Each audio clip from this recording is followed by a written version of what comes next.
Hopping out the Lex, I felt like Malcolm X. Marching with the shooters like Martin Luther. 40 cal SK or the fucking Ruger. Don't ever question SK or the fucking Ruger. Don't ever question if I got. Welcome to another episode of the Uncensored Truth Podcast. I'm your brother, O God, from Hip Hop News Uncensored. And sitting across from me is my co-host. What's good? What up? It's your brother Sam and Viral Hip Hop News. We are in the building. Yeah. It's a Thursday.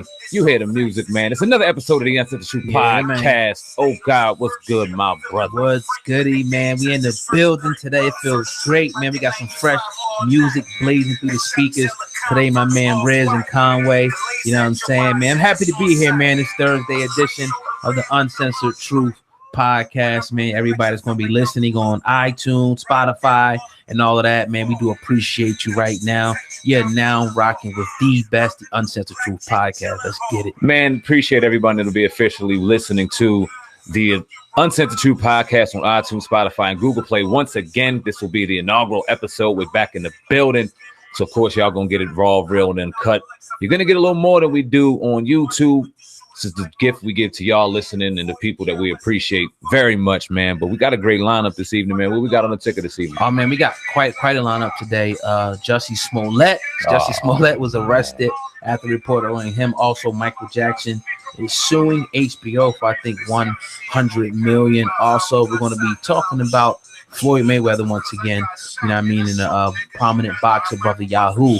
You know what I mean? Speaking up, dropping a video on that. So we're going to talk about that. A couple other topics too, but those are the main ones, lined up for the day, man. And excited, to be in the building, once again, man. Definitely. Always, man. Always excited to be in the building. Go ahead and drop that like button on Viral Hip Hop News Uncensored, or the Uncensored Truth Podcast, wherever you're watching right now. We do appreciate it.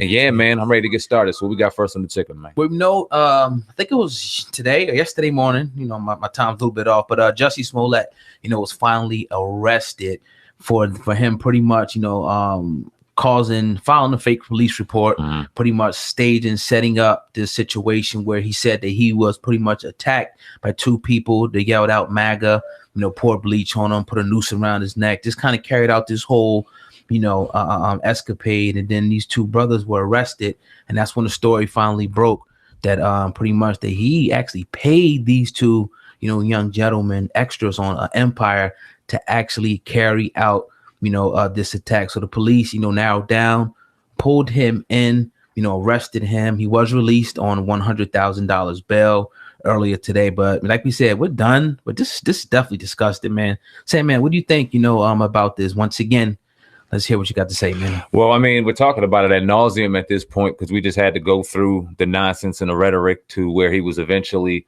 locked up for the situation. I think what you said was a 4th-degree felony, so nothing too crazy. I don't really see him doing any jail time. The public embarrassment is justifiably so. Obviously, you made a real serious allegation to a real serious situation. You had people coming to bat for you. We all know the times that we're living in right now, and the very sensitive and just heightened times we're living in, to something like this happening to two communities out here really trying to voice their independence for what it's worth.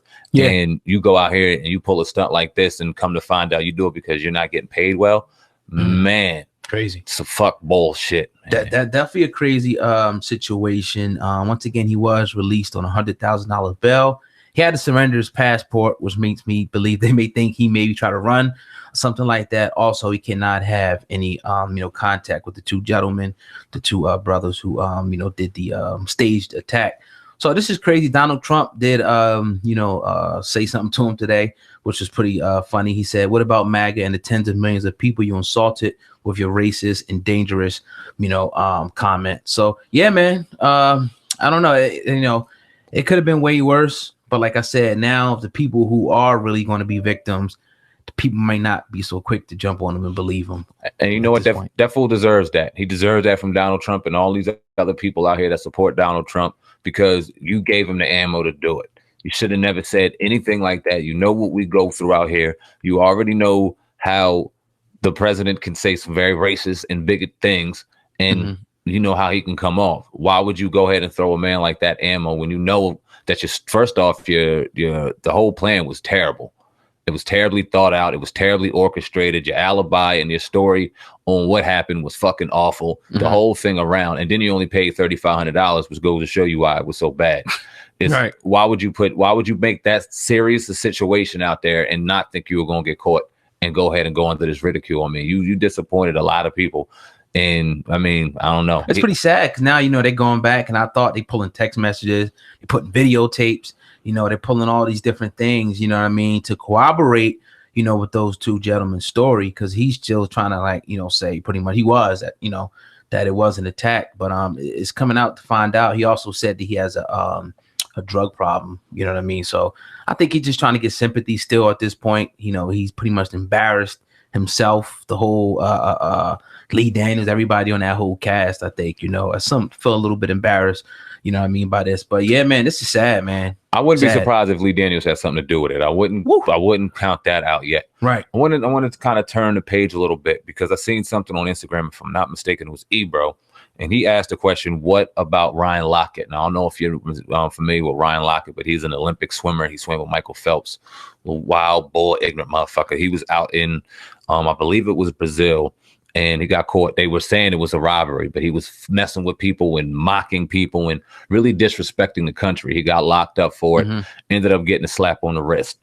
I guess Ebro's trying to compare this situation to what Ryan Lochte did, and basically trying to insinuate if this was a white boy who did this, the situation would be different. Now, I hate to always bring fucking race up into anything, but I just want to ask you the question into it. Ebro's trying to spin into the situation. Yeah. What do you think about it? It should be, obviously same across the board, whoever did it, but it's not, different, states, different, situations, skin colors. It's different,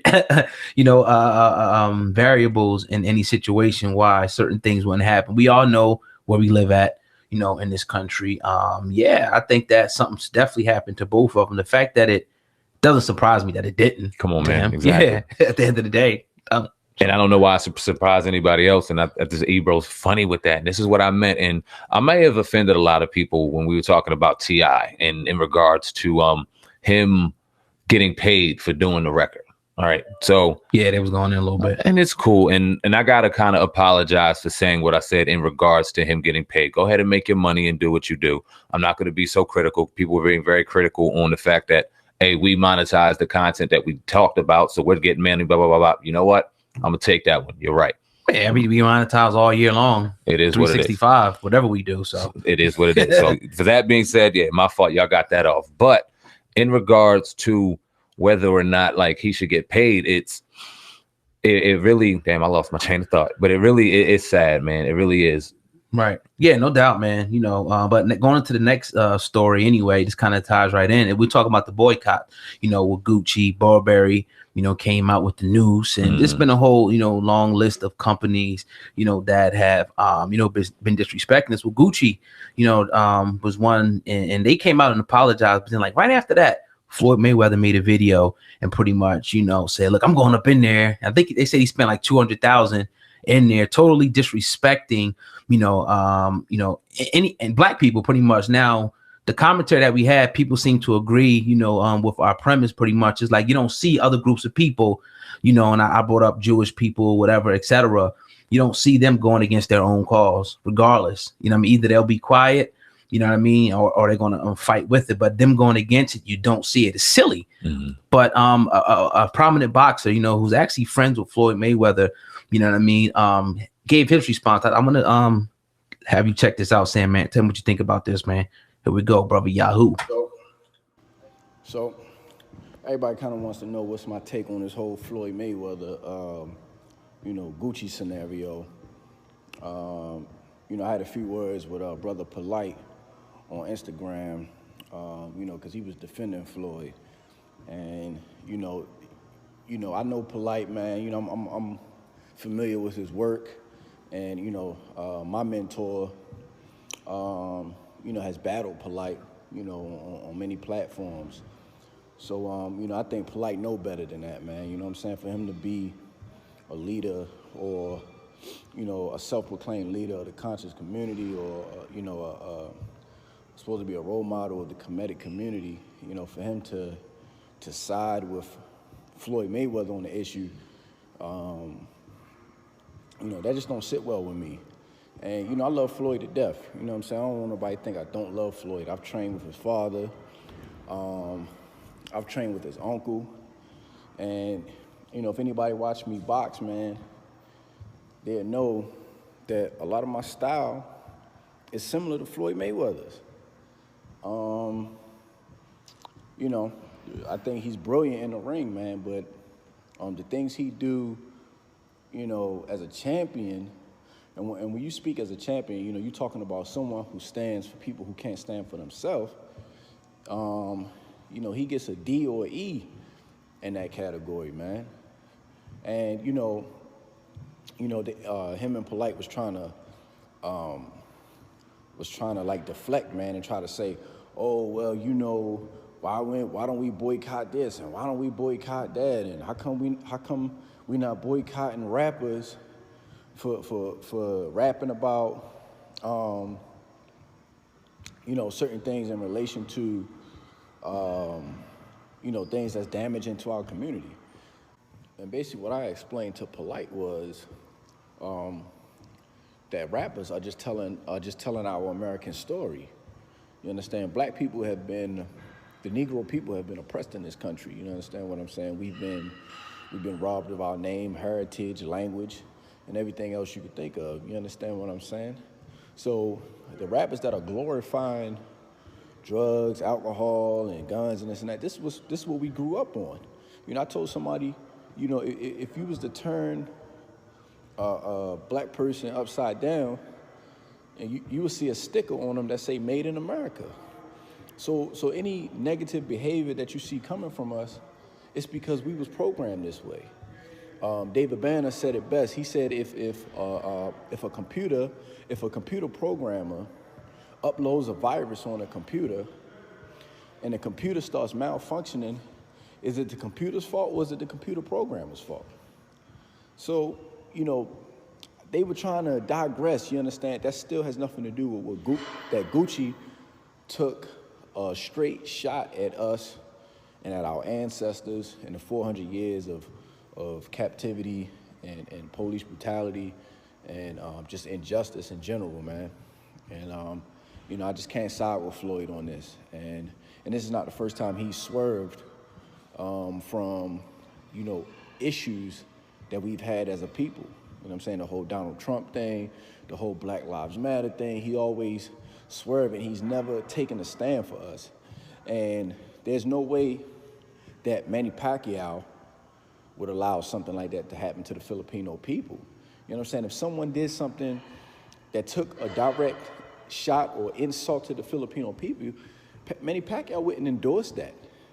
Nor would Canelo Alvarez.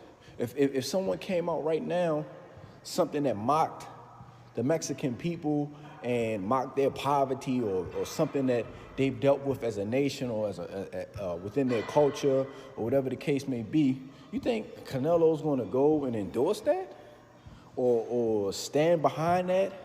Absolutely not. Absolutely not. And then, that's just what makes me lose my respect for Floyd Mayweather, as a man or as a leader. You understand what I'm saying? So I love him to death, man. I love him as a fighter. I love him as a boxer. I think he's a defensive genius, and, I compliment him and everything that he's done in the ring. But do I see him as a champion and as a leader? Absolutely not. There from the champion, y'all. Interesting words there from the champion, Yahoo Rock Blackwell Sandman, man. He could have been sitting here on this podcast, man, because said some of the things we said, in our podcast, a few days ago, I think it was. So what are your thoughts though, man, on Yahoo? I'm speaking out. Once again, he's a boxer, so he trained, he kind of knows Mayweather personally. But what do you think about that though, man? Well, it's good to hear a perspective from a boxer and someone that sat there with him and respects him in the ring and things like that. Is definitely great to hear a perspective. And we've done numerous videos for Yahoo Blackwell, so we appreciate his work. It's definitely appreciated. So we all know that Mayweather's out for self, man. I think that's just obvious in the kind of antics that he throws out. He wants attention no matter whether it's good or bad. He's just strictly out for the attention on himself. And I think that really talks on the insecurity he has and holds on to as a man, that no matter if he's an undefeated boxer breaking Rocky Marciano's record as the #1 boxer in record wise of all time, and millions of dollars, damn near billions, houses, cars, you name it, and you still have to go and stoop down to this for attention. It just shows you really how insecure the man is.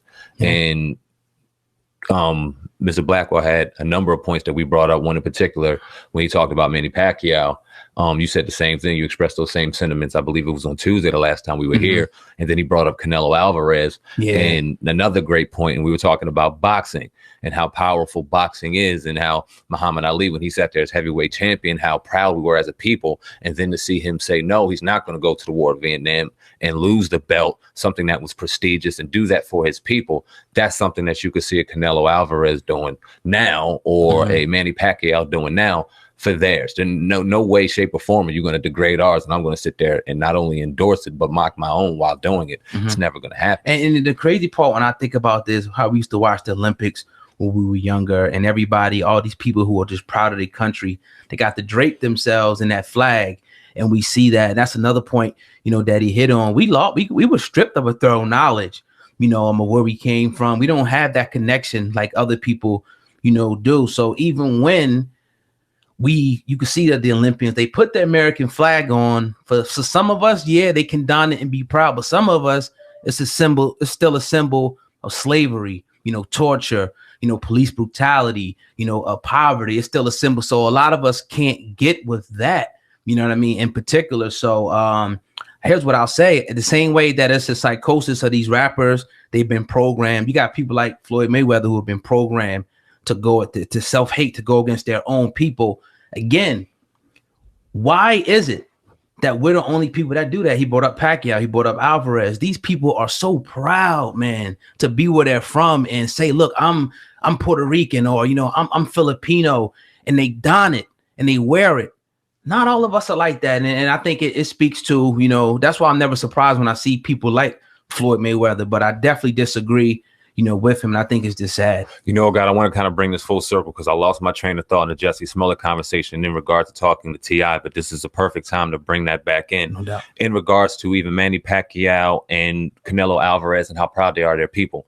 You would never see them on social media threatening to boycott or doing this. They're just going to get with their people and are going to shut it off. So although I do apologize in regards to T.I. monetizing his record and making money from it because he's a musician and you go ahead and make money from your record, my bad in saying that. Right. I do still hold strong in me believing that there is some still kind of fake outrage. And I took a little slack for that too, but you just got to, I apologize for it. You got to excuse me because I see some of these people really trying to capitalize off of the obvious. When you see Ebro throw out the fact that Ryan Lochte isn't getting locked up for his ignorant shit he did. Well, no shit. We all know that. Jussie Smollett knew that walking into the situation. He tried to prey and being a victim and thinking he can get away with it. And he deserves to be held accountable for his fucking actions. Let's not throw shade or throw excuse or try to spin the situation for the sake of views or argument because you're trying to portray a different Rome or a different kind of side when it comes to election year 2.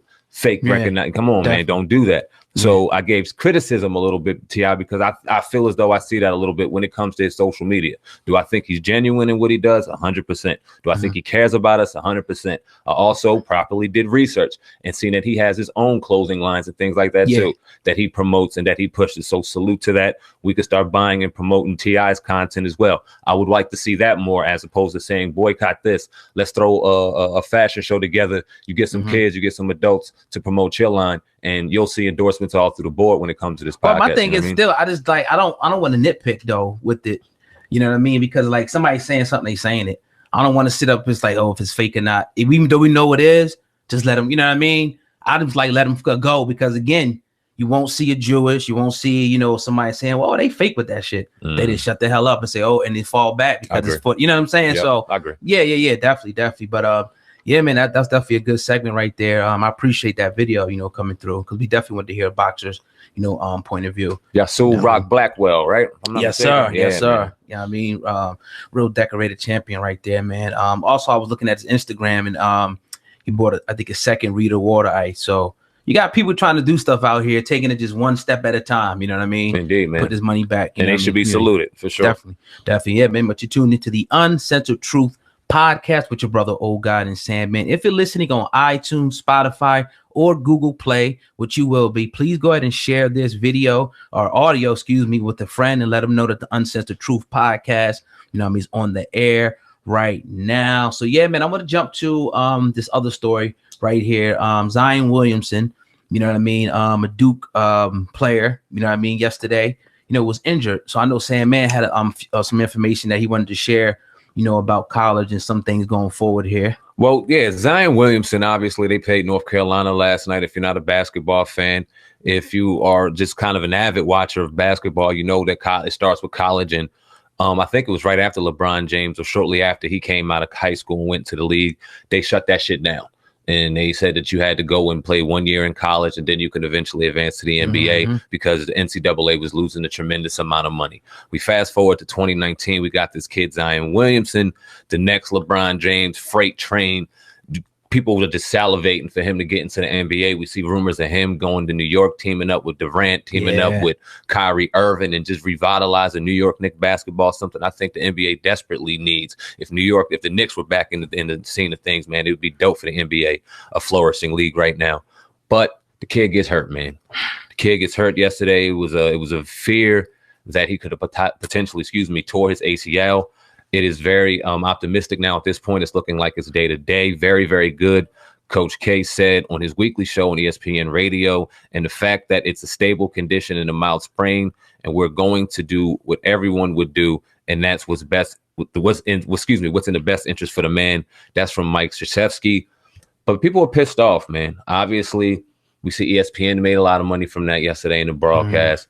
We see Nike made a lot of money putting the shoes on him. He had the Paul Georges on, and Paul George has something to say about it as well. The NCAA made a ton of money, rivalry game, him promoted.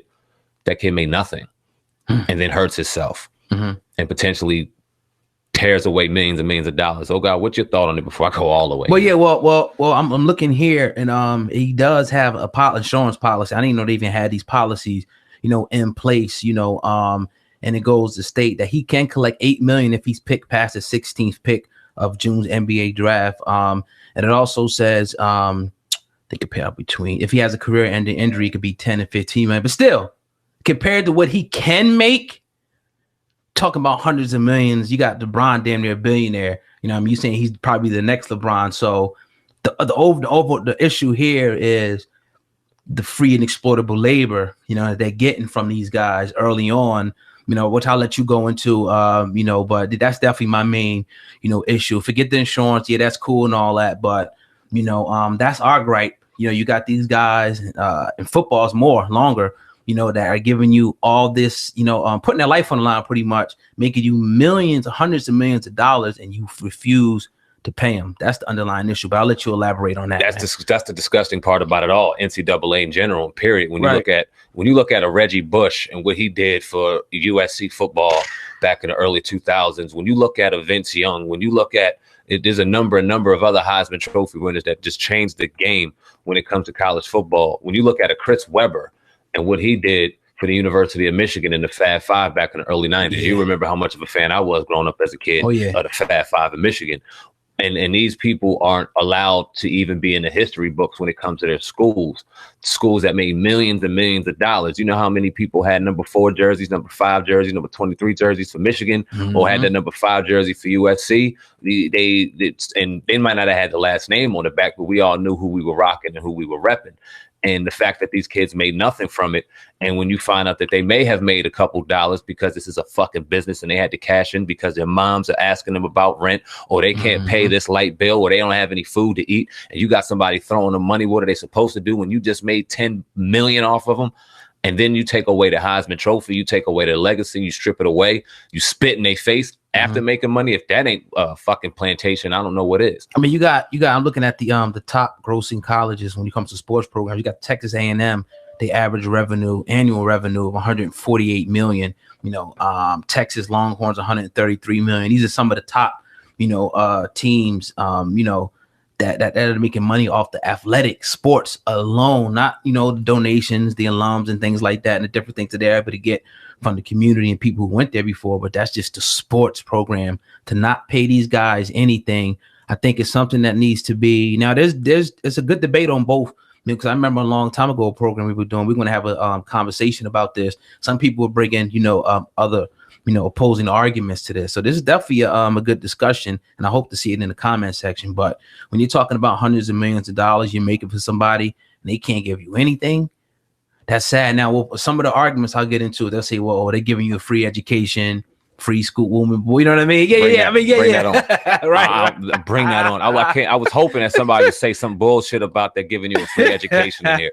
Because if you honestly think these college professors give a fuck about these kids going into these classes, 9 times out of 10, they're not even going to the class. Nope. And they're fine with not going because they're making the school millions and millions of dollars. They're passing them along. There is no free education going on. They're enabling them. They're allowing them to just go ahead and pass on by, giving them a piece of paper that they know 100% damn well ain't going to do shit for them off the football or basketball, off the football field or basketball court. So you can miss me with that. That's a chess move. Yeah, I mean, if you're going to make like somebody like Zion Williamson, what sense does it make to get anything else when you're going to make $100-200 million right out the gate? What are you going to be that's going to make more than that?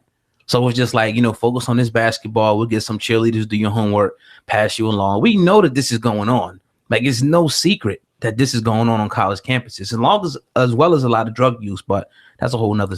I mean, and it's blatant. Why do you got a one and done deal if it ain't going on? They're in there to make that university money for that 1 year and get the fuck out. They're not trying to graduate. They don't care about educating. They're not even in there long enough to be ineligible, so they don't even care. They're sitting in there getting to school, cool, blue. It's a minor league to go into the NBA. Only thing that's different is they're not getting paid. And God forbid they find out you do, because your whole legacy is wiped away from that university and everything you did for it. It's crazy. It's criminal. Yeah. I mean, it's free labor. It's just what it is. Period. And when you look at the football and how them kids get hurt, and we talk about 4 years of just wear and tear. And I'm not saying that the kids from high school need to go ahead and necessarily go and transition to the NFL, but you just think some of your top athletes are Reggie Bush or your next top athletes coming in now. If they sat on the sideline in the major league and didn't get hit and just learned the system now, if you had that top quarterback getting ready, getting your body built, going through some training camps and then sitting down and learning now and getting a small check. What that would do not only for the longevity of their body, but probably have them just graduate as an athlete. It might even do even better. Yeah, and I think they should definitely, the option should be open for them to go right to high school, if they want to. At least get recruited. Yeah.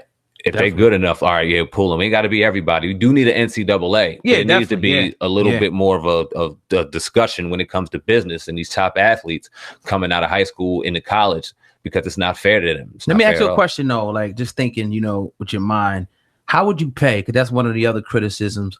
How would you pay these college athletes? What would be their salary? And how do you differentiate pay from, like, somebody who was great in college to this regular old? Because everybody don't make the NFL as well. This would be this is me just thinking right off the top of my head. I never really put thought in this, but I would class it from like A to D, and you get an A class pay, B class pay, and your top athletes, the ones that are really making the money, the grossing, the getting the sales off of this or that. They'll get a certain percentage of that, and then they'll get paid off a commission. If their jersey is doing a crazy amount of numbers, we all know who number 5 is. Right. Pay that man his money. And if you're talking about educating, that's the best way to educate them, and showing them, look, okay. Because if you had any college business professor or anybody in marketing, you're going to want to get to percentage off your merchandise. This would be prerequisite number 1. You got a jersey that's making $50 million a year. You can't get a piece of that shit? No, that's crazy. This is fundamental. Come on, man. Now you stressing on something on a whole different level. Because imagine if the university really did care and based the curriculum around these people, setting them up for their next career. So they're making a little money, but they're in financial literacy class, they're in tax class, they're in this kind of class. They're figuring out what they're going to do with steps if they get audited, this or that or the third. And they learned that going in. And you really had some people not losing money, or you don't have stories where you see athletes going broke because they were really set up in college to be taken care of the right way. But these universities don't give a fuck about the athlete. They just care about their bread.